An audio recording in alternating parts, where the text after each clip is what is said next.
Usually people focus on the major players of Elden Ring lore, like Malenia or Radahn. Today I'll focus on those who help the demigods and others gain power and maintain it. Today I'll be talking about the different factions in Elden Ring. Let's start with the ones we have the most info about, the Redmanes.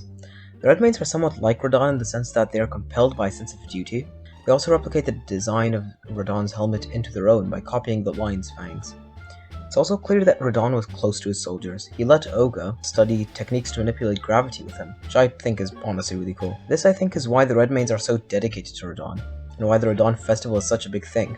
They really want their leader to have a noble death. Okay, so next up are the Cleanrots. So we don't know that much about the Cleanrots, but from what we do know is that they had wills of steel. Like it seems they had been inflicted by the Scarlet Rot before fighting the Redmanes, so imagine fighting these incredibly powerful gravity magic chads with Radahn while having Scarlet Rot and still winning. One of the most interesting characters here is Finlay, because after fighting Radahn, Malenia went to sleep, and Finlay, who was one of the few survivors of the battle, carried Malenia all the way back to the Haligtree, while having to fight anyone who annoyed them on the way. While on the topic of the Haligtree, we gotta talk about the Haligtree Knights. Sadly, there wasn't much information about these guys. What I found out was that their swords were fashioned in the same design as the Carian Knights, indicating an alliance between the two factions. And that's pretty much it, honestly. Yeah, so from this point onwards, there isn't this much info on the factions. So then we meet Godrick's soldiers, and right now they are at a mere husk of their power.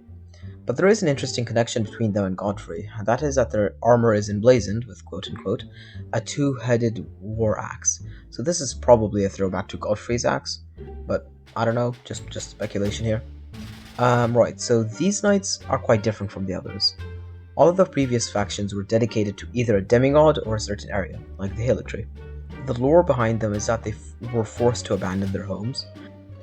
This led to them being separated. Yeah, so this faction aren't really fighting for anything, they're just knights because of how accomplished they are. Something showing how accomplished they were is the ashes of Banished Knight Engvall. He rejected an invitation of the grace-given Lord.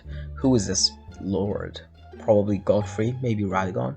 So imagine if like Godfrey just sent you an invitation to join his group. You're like, no.